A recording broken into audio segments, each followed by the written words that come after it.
Hello guys, it's 007 here, and we are going to kick off this weekend's video. The 1 week into assessment of 1.81, the primarily Valkyries patch for War Thunder. So, right off the bat, I gotta say, I want to thank everyone who's been viewing the videos and all that. Actually means a lot. It's like been exploding. It's like this massive tangent line off the curve, just skyrocketing and all that. I mean, nearly 80 views on the Warrior video. That's pretty impressive, I gotta say.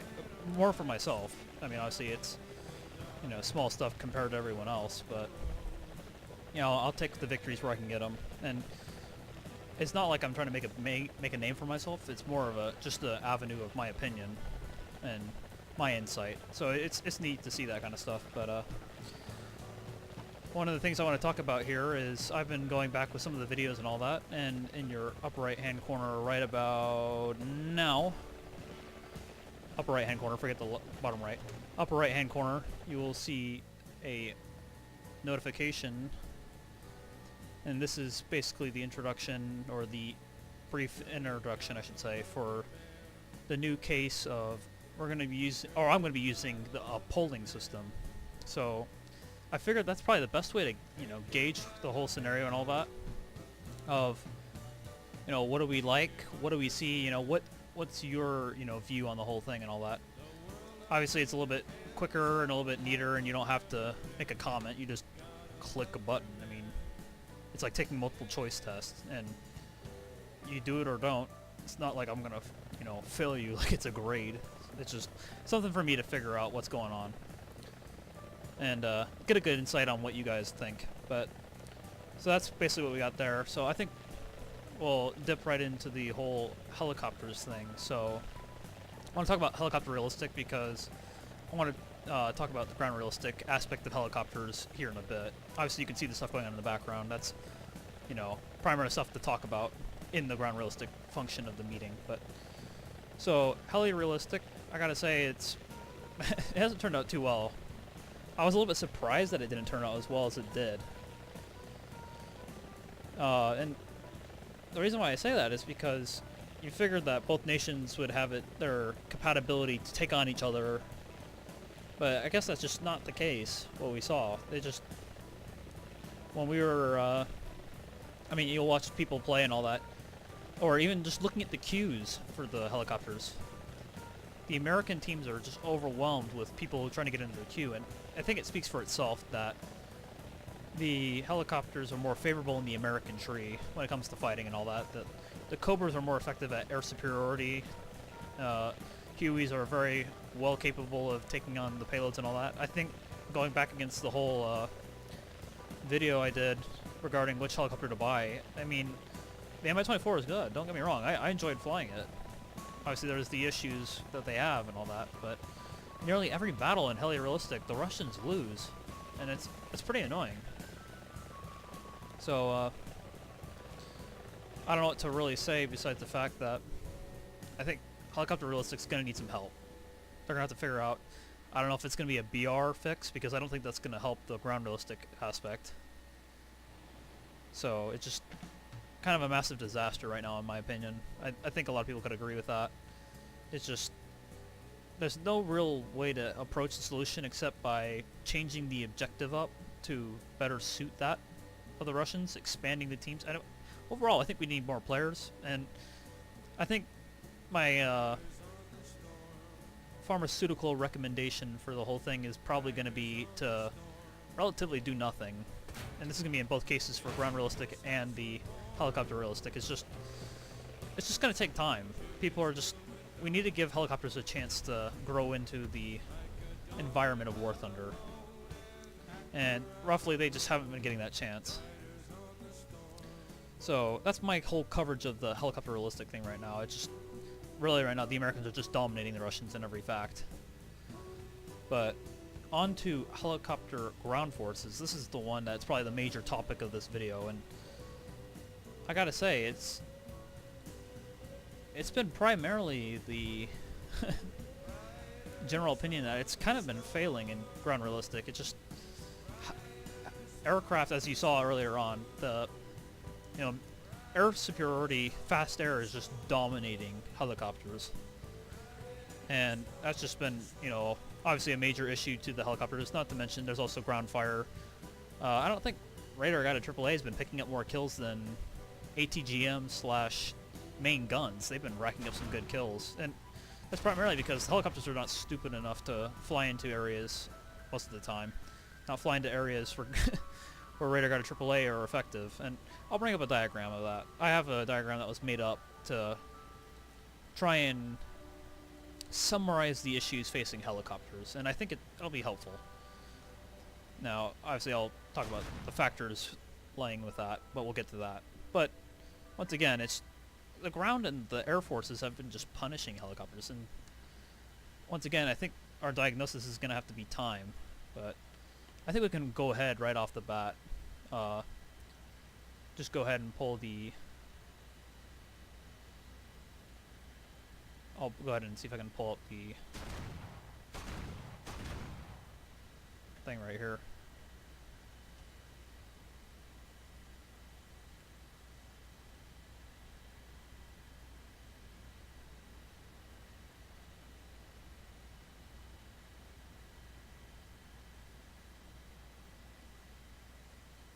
See if I can find it. Obviously, okay, here we go. I'm pretty sure we get this 163. I'd be surprised if we don't. So, just diving into this quick. So, I had this made up here and everything. So, obviously we can talk about the elements right here. Primarily, the entire architecture of this considers the fast air element of aircraft. We're just referring to fixed-wing aircraft and their role in the fight. We have the SPA ground. We're referring to the case of radar. Primarily, that's the stuff that's affecting helicopters right now. And then obviously we have the element of non-SPA ground for the enemy. So obviously the SPA have been given bubbles or umbrellas, as I like to call them, of their coverage of effectiveness. And obviously this is not the scale. That's the first thing that needs to get out right off the bat. These are purely to symbolize the range and effectiveness of the weapons and their compatibility and roughly regarding the ranges and all that. And another thing to, take into aspect here is we have the red line right here on top of the green section.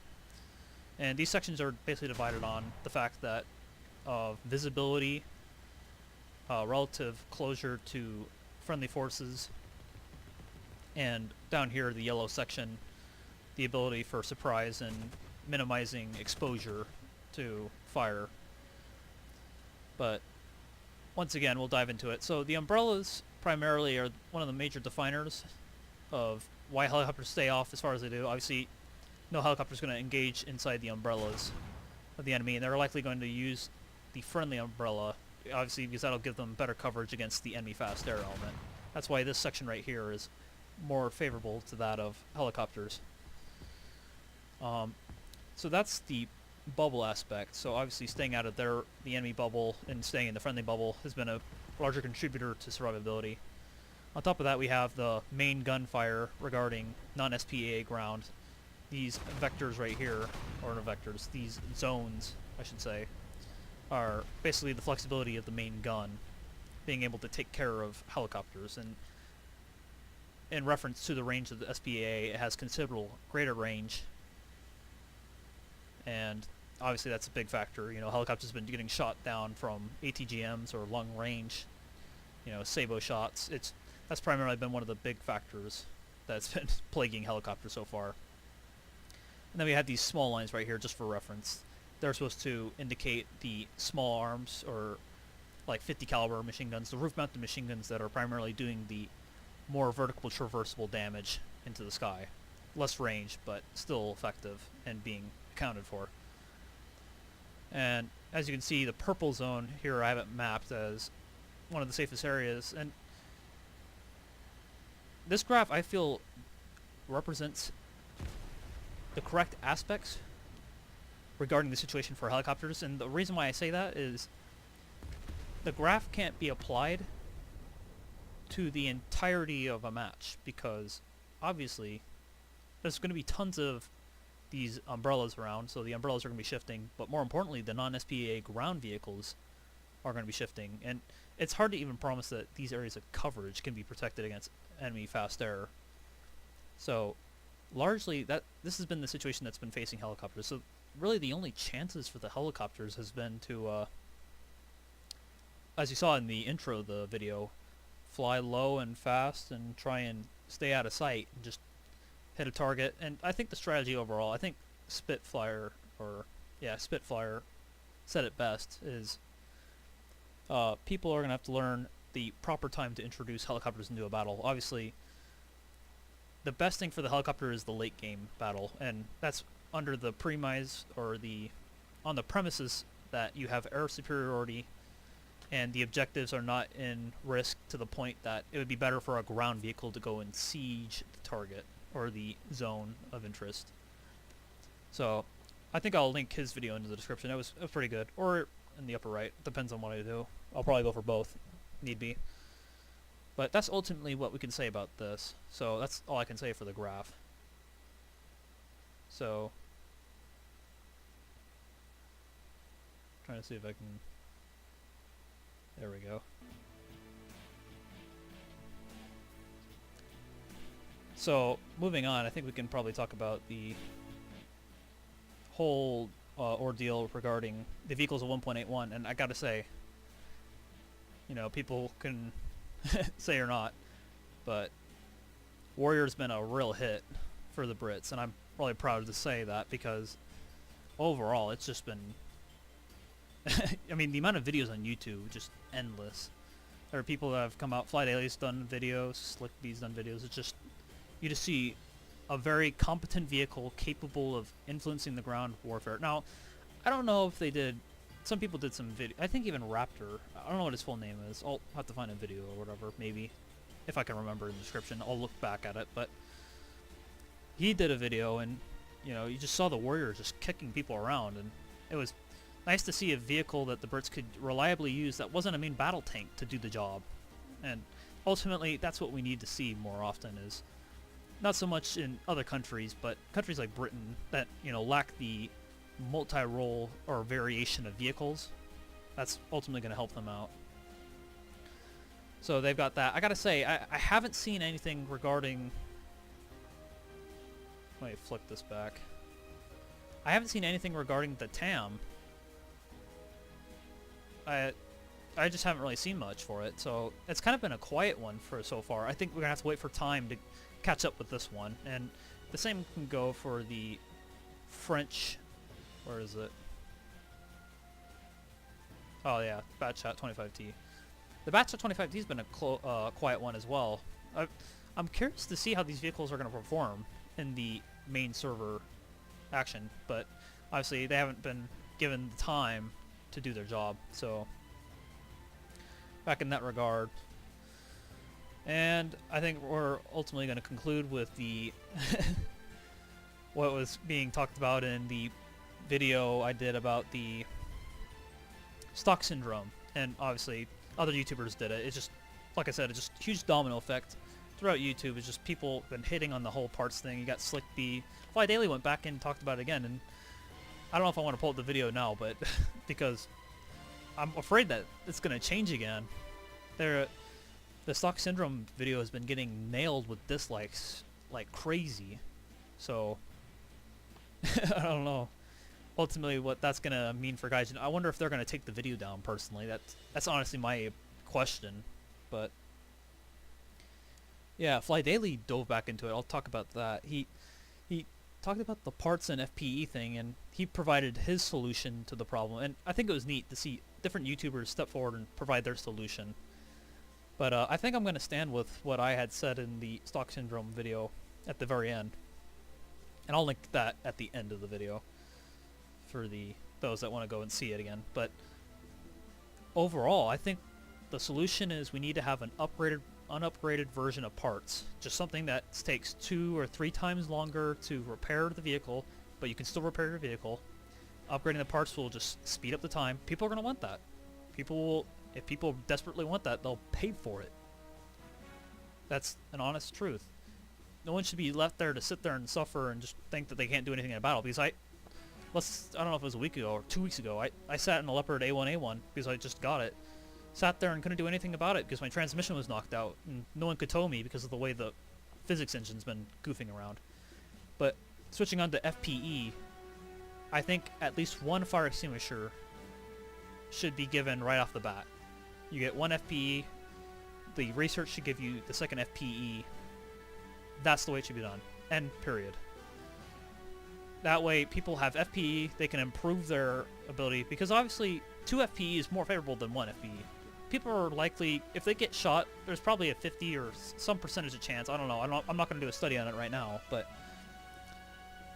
the fact is, people are going to pursue better survivability and keep themselves in the fight. That's the truth. They don't want to pay money for, credits. They don't want to pay credits to make up for the loss of their vehicle. It just makes no sense. So I think the way that I'm describing the way it should be done, I think that's the best way forward. I think that's something that everyone can agree with. I think Gaijin can still make money from it. I think the people, the community, will definitely like it better. And ultimately, I think I want to switch to that, the community topic, because I remember discussing in the video the rank 6 discussion about aircraft and other regards, and I can link that video at the end. That's probably going to be the full set. I'll have 3 videos plus my subscriber thing, but ultimately that's what it's going to be, is the community is, they got to turn the heat up and all that. And the one thing I'm worried about is we're going to regret what happens next, because some idea is going to be called out primarily because it has enough popularity behind it that it's going to be driven forward as the concept. And I think, like I said, Gaijin's going to look for the balance in this, but ultimately they have to answer to the customer. That's just the way the business works. Businesses don't live off the fact that they tell you what they think and how you're going to like it. That'd be a very strange, open market to work with. So I'm pretty sure Gaijin's ultimately going to give out in this. I'd be shocked if they didn't. It's just, there's been a snowball against them right now. And what was the guy, Sean? I think that's what they're calling him. I've never seen the stream, but they were talking about it, and I just, absolutely ridiculous, coming out and saying, might as well just go around giving everyone a free Abrams. I agree with Fly Daily on the comment. That's just something that's stupid being taken into absurdity. It just makes no sense why anyone should step forward and escalate a argument to absurdness, if that can be said. But ultimately, that's what I have to say, really, regarding that stuff.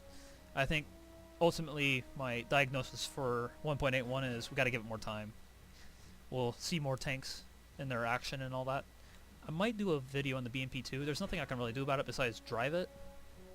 I think largely YouTube's already, driven the vehicle and all that. I just don't think there's much for me to talk about with it. It's a good vehicle. Maybe the BR should be raised to 8.3, maybe even 8.7. Kind of the same story with the Warrior, but hard to say about that. But ultimately, I think we'll leave it there. So try and get involved in the polls as we can. If there's too many polls, I don't know what's the right and wrong. This is, massive gray area I'm flying in. I need to get the boundaries set. So I need to know too many polls, too few polls. I don't really care about the polls.